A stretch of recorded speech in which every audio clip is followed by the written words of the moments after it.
on the phone. Oh! Let's go. Let's go, Doc. We are live. We are live. We are live. Did I say welcome to the main event? I'm not saying crap, brother. You mad? Oh, man. Behave before you talk about what I'm talking about, yeah? Disclaimer. Run that thing back. Nah, man. Stay there in your corner, man. Run that thing back, fam. I don't want to hear nothing from you. We are live, guys. I'm Joe, one third of the Cyber Nerds. Revenue GS. Sam, Mr. Blister. And welcome back to the Cyber Nerds channel. Today, we've got the Spider-Man No Way Home movie review. Spoilers, and spoilers. Now, I'm going to give you 10 seconds while I tell you to subscribe to the channel when the road to 200,000 subscribers.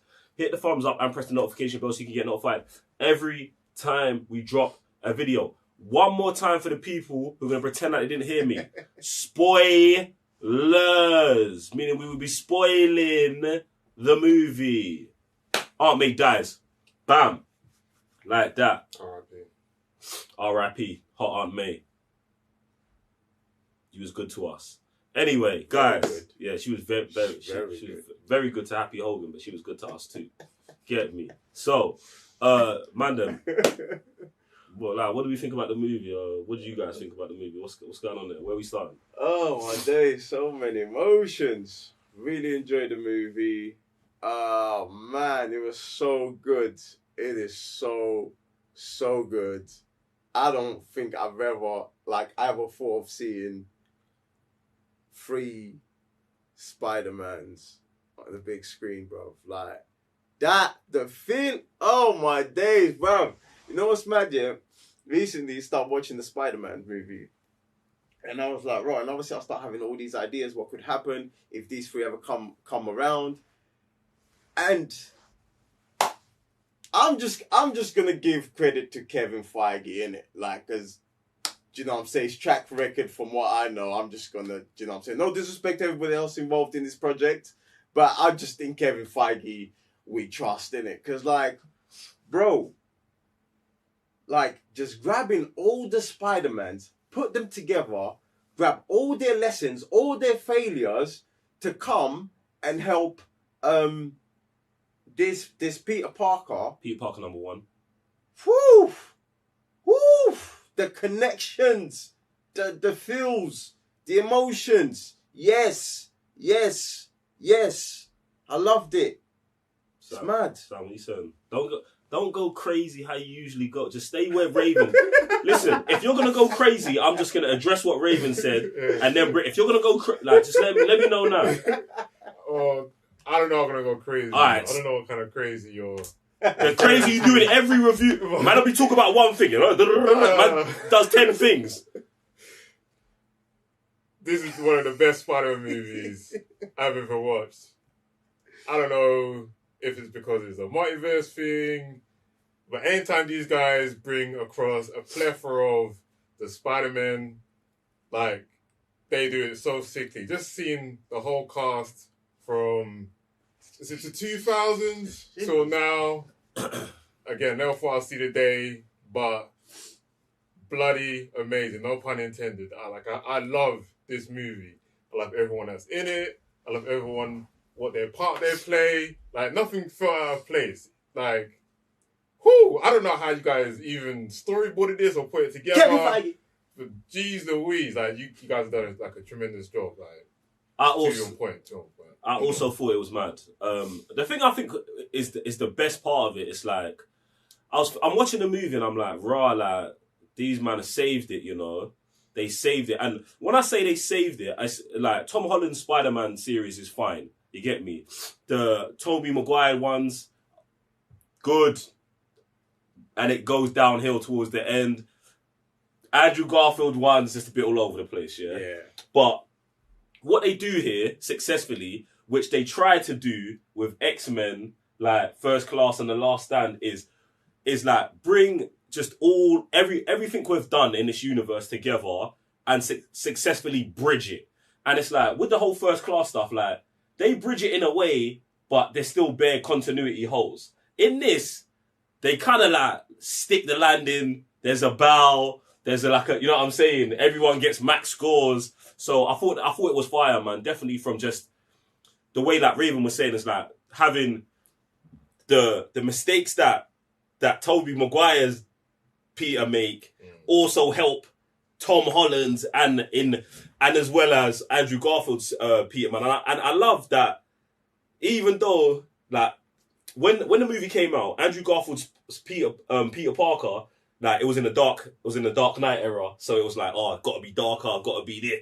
They like play into that into this movie as well, where it's like, yeah, bruv, man was actually just in a dark place. Like it's like a darker tone Spider-Man movie, and they explain he was in a darker place. His man was filled with revenge. Boom, boom, boom, boom. So I thought like having those themes come from everywhere and like leading Tom Holland to where he needs to be, I thought was like a super legit direction to go in terms of just like his personal growth as Spider-Man and Peter Parker. So I thought that was fire, 100%. I'm also very glad. I have a feeling, like Andrew Garfield's Spider-Man kind of got like, because he doesn't have the strongest. For me, he has the weakest Spider-Man movies out of all three of them. That doesn't necessarily mean he's the worst as a Spider-Man, like as an actor, because I feel like as an actor, he's, especially when he gets to the emotion parts, he absolutely kills it. And I guess because the Spider-Man movies weren't that great, he kind of used to get a lot of stick for it. So me personally, I'm so happy he was in this movie and he kind of got to show like, look, the movie itself was BS, but me as Spider-Man, I'm not as bad. I'm actually pretty good Spider-Man as well, innit? I don't think anyone really hates his Spider-Man. I think it's just more so the like movie. the movies. Yeah, like, but people get confused. Like, people are dumb. do you know what I'm saying? But this is what I'm saying. Mouth. This is what I'm saying. Like, if you come and watch this movie now, and if he was in that place, you now get to see that raw. Andrew Garfield was actually a very good Spider-Man, just like the other two, innit? Yeah, man. So I'm really happy that he had this opportunity to be in the Spider-Man movie. Super legit. Where do we want to go? Villains. Let's go villains. Man like William. Why do you want to bust it? Why do you want to bust? This is what I'm talking about, Sam. Slow down. Just slow down. Slow down, bro. Foreplay. Slow down. Just slow down. Just relax. My bad, I was just there over there. Just relax. All right. Dr. Octopus. Like, bruv, it was interesting to me the direction they wanted to go with Dr. Octopus, because it was like, obviously, they showed him a lot in the trailers, so I'm like, raw, like, he's going to have the biggest role in it, but obviously, they kind of flipped that on us and he, as a villain, kind of has a smaller role, does more explaining, he's more of a narrator for the thing, and I don't want to say turns good, but he kind of gets fixed. That's how they put it in the movie. He gets fixed in it. He gets neutered in it. Which is super legit the way they've done it, because he never started as like a bad person. He was just a scientist driven to do something good for the world. Yeah, you know what I mean? So the fact that Peter comes and helps him with the chip, which is what caused him to go the opposite way. I was like, you know what? Because I think then it would be a bit too much for Peter to handle with him in it, like with Doc. Like I think it would be too much. So that kind of balanced things out. I did like the whole Doc Ock situation, even just the first encounter with man, then what we call it.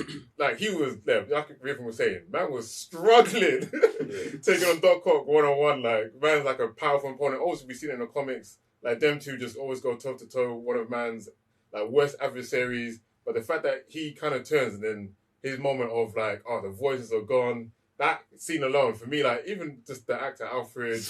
Molina, yeah. Woo! Man, obviously, he's been legit. Yeah. He's legit in Spider-Man 2. Top tier. Man's still legit here. Can't. I thought it was fire. And one thing I love about the movie as well is just like in terms of like bridging the gaps is like Doc Ock identifies that in this universe, like they've got things that the other universe doesn't have. Like so, the science experiment that he was working on in Spider-Man 2 is the arc reactor that Tony. Like, do you know what I'm saying? Completed that mission of the nanobots is something like we didn't see in that, but Doc Ock is aware of the technology. Do you know what I'm saying? And even that's the same thing that leads into Jamie Foxx being like, nah, there's a different type of energy in this universe. Do you know what I'm saying? And he wants to feed into that. And I love what they do with Jamie Foxx and the explanation that his glow up in this or his different appearance in this is based on the different energy in this universe. And I thought that is super spicy. Like that's a great way to like redo a character and like no one can have anything to say about it because this type of energy makes me look like this. This type of energy makes me look like this. And I thought that was super fire. One of the things have you man got something on Jamie on Electro? No, I just wanted to jump on Alfred Molina's bit when you was talking about it, because when he was going through like what you were explaining, all I had in my head was Superior Spider-Man. Do you know what I mean? Because like that's the whole thing that's the balance between him and Peter. Do you know what I'm saying? And if you put them two together, like his power with his genius, do you know what I'm saying? So that's what my mind was, and I was like, oh, like is this a possibility now? Do you know what I mean? Like, because Superior Spider-Man is mad. It's super mad. It's not even just that. Just even from the games, like them man are always scientifically like going at each other. So when it's now on the battlefield, again, like them man are almost total. Like for me, it is again, it's legitimately crazy how they transfer it well from other media and it's still super sick. Even like I said, Spider-Man 2, that fight scene is probably one of the best Spider-Man fight scenes. Then and then they do it again now. Yeah. Like, you see that? See what they're with that? Hey, listen. No, it's fire as well. I mean, I think I would say the worst villain was probably Sandman. Like, for me, really, I thought Lizard. Lizard weren't okay. Maybe Lizard. See? Maybe Lizard. Don't know. Lizard, they really do nothing with it. That's the thing. Yeah, because Sandman was just like, I don't care about you. See, that's the thing. I just want to go home, lads. See, and that's the issue for Sandman with me. That like Sandman comes in and helps Spider-Man to begin with, then he turns back. Like he's just all over the gap, and he's like, "Oh, I'm here for my daughter." Like his daughter doesn't actually like direct him to do anything. And that's what's weird because in Spider-Man 3, he just goes away to try and get help for his daughter. Yeah. So now it's really weird that he's just staying now to defeat Spider-Man for what? Yeah, his motivation was a bit cloudy, and this is probably why I say he's the worst because Lizard just didn't do anything, but at least his motivation wasn't all over. Like he was on the same thing he was on for Spider-Man 1. Okay. Do you want to be a lizard? Do you want to be a lizard? I'll tell you it's a lizard. Like he was on that the whole movie. Do you know what I'm saying? So he was consistent to the character. I just felt Sandman was a bit all over the gaff, innit? But yeah, man, Sam, go ahead. Listen, bro, it's here now. I was just gonna jump on the whole Jamie Foxx thing. Again, go on, do your thing. I like that how they still kept man as blue energy. Like they didn't just throw it away. They kept on the whole. I was dropped into Battle of the Ills. Where I said I dropped into supercharge. That kind of stuff. They were just touching on. But then the fact that they do explain that, now that man's got the power from Tony's arc reactor. Now that he has the actual look from the comic books, you could just tell that someone went and done their research, not through just the previous movies, like the whole catalogue, but just like the comic books in general. And that's why, like, woo. Yeah, man. You see the touches here. Yeah, man, 100%. The translation of the like costume design in this was beautiful, fam. And we're gonna get onto like Green Goblin's new costume design, and it's sick because it's like from the beginning, yeah. When he comes in, we're transitioning there. When he comes in, he's in a full suit. Just so you like, no, look, guys, nostalgia. But then he goes away, comes back with a hoodie and a trench, and I'm like, that like it was a tough look anyway. But then as it gets burnt down, it goes through different variations of the Hobgoblin suit through the comics, bruv. It's sick, bruv. I thought that was so fire, like how you guys just did that. Not like one suit or two suits, like you made man level up suits, like 3-4 suits in one movie, like, and it never seemed like, oh, where did he get this? Where did he get that? Like, didn't look like he just got a wardrobe ready for him. You get me? Like, yeah. Keep changing. It felt like it was even part of the character, like you're saying, like, man, came in as Green Goblin, then he was like, he went back to his... lost homeless man. That's like, it. Like, all over the place. Yeah, like Norman Osborn, he like cracked the mask, or he walked away. And then when he started battling Peter, like you're saying, the thing was just tearing apart. Man came back in with the hood. Like, you just tell that the levels of the character, for me, like, super all there. Like. Wow. He absolutely killed in this movie. Lord of mercy. Like, everything Willem Dafoe did in this movie, it was just mind-blowing. We're talking about reach. We're talking about skills. We're talking about experience. The man just laid it out there. Look, catalogue, Bruv, the switches of his dialogue, bro, crazy, man. So Listen. Yeah, William Dafoe with heart. One of the things I like about William Dafoe, or just his incarnation of Green Goblin in this movie, is that like lots of the criticism from Spider-Man 1 was like, oh, it's too over the top, it's too mad. And I could feel like someone could be like, okay, let me tone it down. But man's like, nah. This is the character. Like, I actually understand the character. And like, as like comic book fans and readers and people who grew up watching Green Goblin, like, man understands that is the character. Like, he's big-eyed, crazy, all over the top, switching it back and forth. Like, it is that. So, yeah, man, I thought that was tough. Do you know who I don't rate, yeah? I don't rate Doctor Strange, you know? I don't rate... Bro, no. I'm moving away from him. We're talking about villains. We're talking about villains. So we're talking about Tony Stark's mirror person. Benedict Cumberbatch. Brother, I'm so glad this brother firstly ate the Sorcerer Supreme. But Wong's, it makes sense. In all, like, not just that he got blipped and he can't be it, that he just, bruv, not you. But Wong, brother, can you get this man under control? Because it's all mad, bro. It is all crazy. But can he though? He can't. That's the thing. But, bro, he can't just be walking through portals and talk about, I'm going to act like I don't know. Bro, like, bro, that's long, bro. Bro, like, was he wrong though? Like, Doctor Strange wouldn't do this from the beginning, no? He was gonna do it from the beginning. Yeah. Doctor Strange was gonna do it from the beginning. Like, nah, bruv. Doctor Strange is walking around the house waiting for a situation that he can just make worse. That's what he's doing. That's what he's doing, bro. Peter comes into the yard, yeah? No one's there. Wong shows up, then man comes flying down like, what can I fuck up here, bruv? Like, nah, bruv. And then he's like, oh, tell me a terrible plan. That's terrible. Let's do it. Bruv. Nah, man, he does too much, bruv. I just, you know what? That is just... Then he's shouting at Peter. Then MJ sticks it on, man. Bruv, you know this is your fault. Man just avoids it. Please, says please. Yeah, you man handle it. Bruv. Is it not Peter's fault? Nah, bro. He says it. No. You are he's 17 years. He's a youth, brother. This is... Even he clocked like, yo, like, because we're on the same team, I forget that he told him. Like, you're still a child. Bruv, Doctor Strange is negligent, bro. 100% negligent, bro. Because, like, even he was like, oh, what, he didn't think of calling these man before... That's when he became. That's when he clicked for him. Bear in mind, he's done the spell already. Like we're on the same team, but we're not of the same age. Like when it comes to just like, maturity, bro. Yeah, exactly. Maturity, thoroughness. So he just assumed that like you're one of them. Yeah. Like we're in the same. No, bro. Like we're in the same team, but he's the rookie. You know what I'm saying? He's not even a rookie. He just skipped college. He went straight from high school to the league. Do you know what I mean? Like, so, and that's when he should have been coming to realization. But to me, I wasn't, like we've said in the trailers before, that's just who he is, isn't it? Like, mad, even going back to dealing with more Mamu, messing up all the time.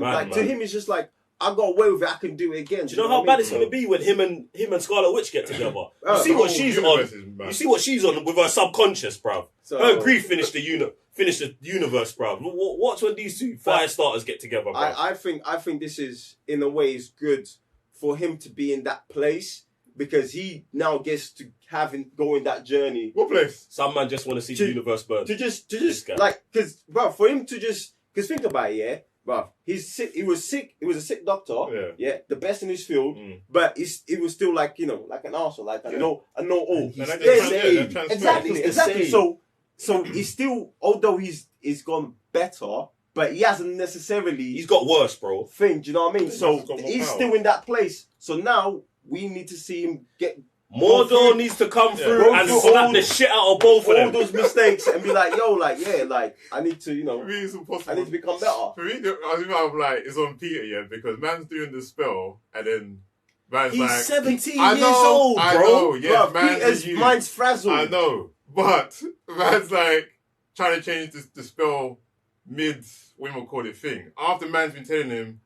Doctor Strange could have stopped the whole thing and said, Peter... Let's sit. Like, bro, even that is Doctor Strange's fault. Yeah, that he didn't sit man down and say, firstly, have you called the school? No. Have you written them a formal letter? No, like, as the adult, bruv, as the adult in the room, you need to go through the checklist. He's like, Oh, okay, cool. But magic is the brother. Because For me, they're both to blame. They're both mad. Because, go on. No, to me, it's just like Peter is just going through the emotions. Of course. So he's just spitting. Mm. To him, he's just like, oh no, don't get this and this person. He's not necessarily telling him, yo, this. He's just. But because it's inside the spell, the thing, that's why Dr. Strange's like, yo, fam, what you doing? Like, I'm in the mid. Can you stop doing that? Like, I'm in the middle of this thing. Man told man to leave the room, bruv. Bruv, that's all on him, bruv. And then, even then, when man contains the spell, he's like, alright, now we just need to dust these, man, and about to press the button. Now Peter's like, I ain't gonna let that happen either. And then man get into a dispute. And then he gets beat up by a 17-year-old. And then, like I'm saying, so they're both Doctor Strange. They're both to blame. Doctor Strange. Man's not a fighter, innit, man? Man ain't doing Higadookins yet. Yeah, but it's a bit of a shame. Peter's a genius, isn't he?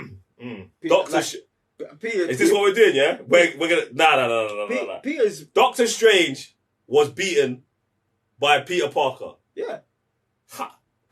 Spider-Man. So that's what I'm saying. So he'll stay setting the level of who Spider-Man can now be.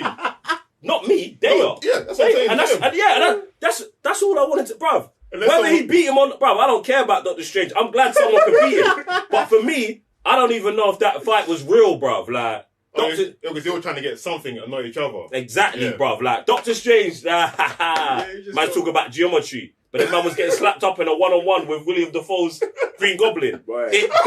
Exactly. It goes back to Stanley. It's down to the writer. Yeah, no, bruv. You man, listen. So don't go out there and be like Spider-Man can win this and that. I'm just saying. No. If you're the writer, you can write whatever you want. So yeah, you can write whatever you want in the comment section below. It's your universe, bro. I'm just saying. I'm just stating it here. What I've witnessed. Spider-Man beat Doctor Strange. Get me. Oh, that's man. It there. Green Goblin power driving man through floors, bro. Yeah. The Spider-Man Green Goblin fight. Oh my brother. God. Man hit him with the old school The Rock spine buster through like 4 floors, brother. It was mad, fam. No thought I'd see the day. Bro, reverse suplexes. Then man went to the WWE training facility for this one. They're 100%, fam. That fighting scene was nasty. Yeah, bro. I love the fighting style they gave to Green Goblin, fam. It was good, man. It was different. It was so diverse. It's not a fighting style we've seen go against Spider-Man before. So I've never seen that. I thought that was good. And even Peter, like in that scenario, like the way they evolved his fighting style to include the little web sticks, like here and there into the punches and the kicks, like the way he was maneuvering man around, like not seen that before either. So it's tough, bro. This guy, John Watts, or the writers, or whoever scripted this whole thing, done their research, went to the game. Like, that's the only thing you see in the game. Yeah. The game with the Batman warehouse scene. Like, this guy kicked man up into the air, stuck to the roof, flipped over, brought man back down. You don't see that, bro. You don't see that. The space was like a meter, bro. Yeah.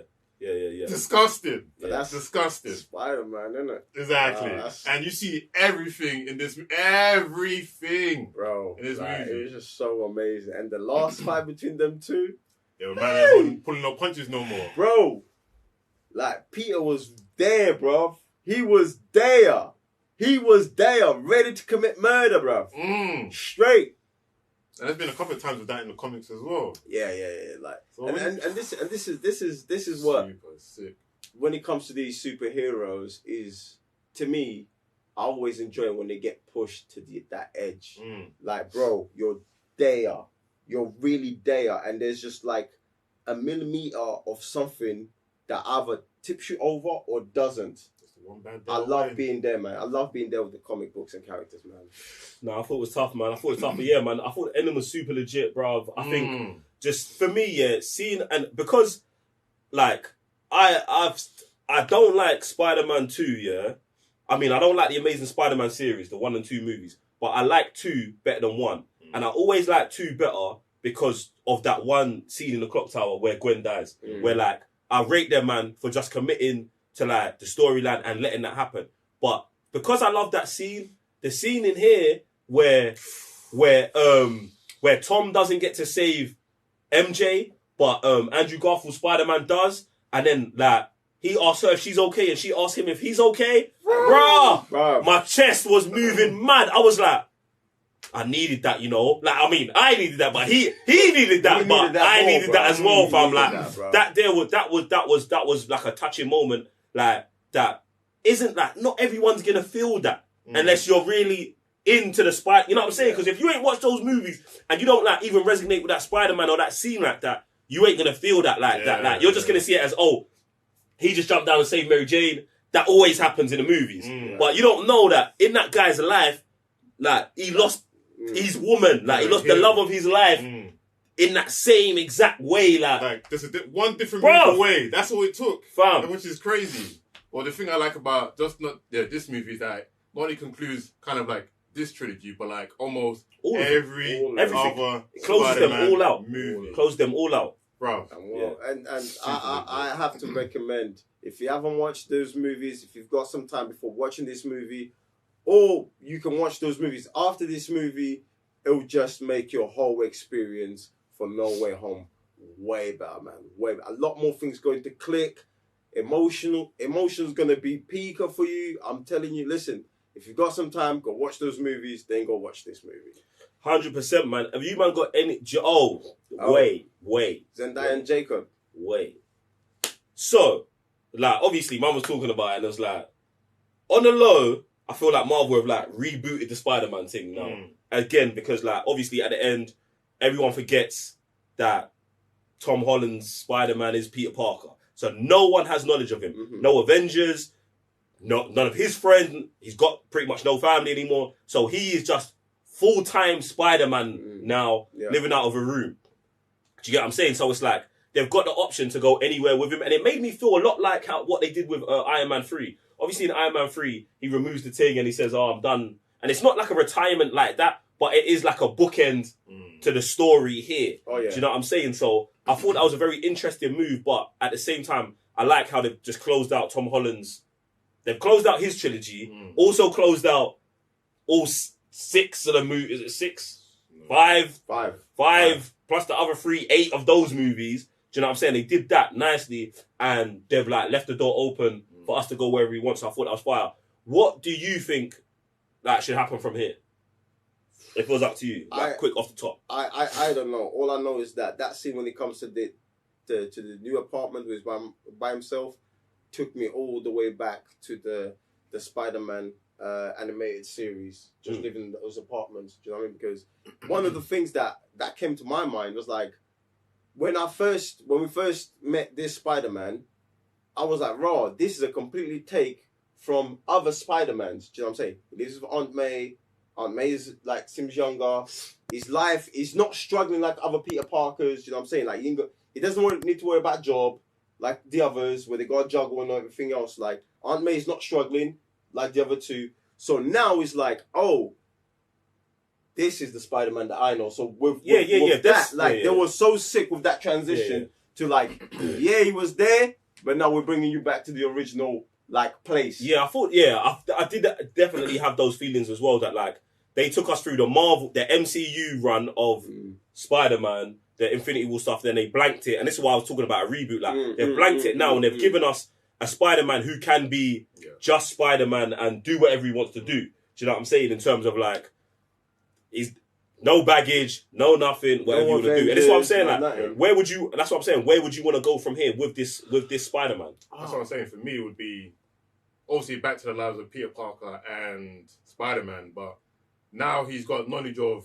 Tony, or basically past knowledge of everything. Hopefully now he becomes like super successful as Peter Parker, and that helps him become a very successful Spider-Man. Do we stay in New York or do we move? New York. I feel like I'm on that same thing. Do you know what? Yeah, I know someone's going to get onto me, but I feel like this is the time, this would be a great time for him to like rename himself as Ben Reilly and come back as, I know. The thing is, listen, when he was at the grave with Happy and he said, oh, how do you know it? In my mind, I was like, say you're Ben Reilly. Because obviously that's the husband, and then that's Aunt May's maiden name. I was like, just say you're Ben Reilly, and then leave it there and leave. Like, because that's where I would take it. I would be like, oh, he just like actually gives up being Peter Parker. Like, yo, Peter Parker finished here now, and then I would move town to a new place and be Spider-Man in a completely new place. That's what I would have taken it, but get me, Marvel, shoot the email whenever you man are ready. Ladies and gentlemen, do you know where you need to go to leave what you think should happen after No Way Home? Comment section below. Leave it all there.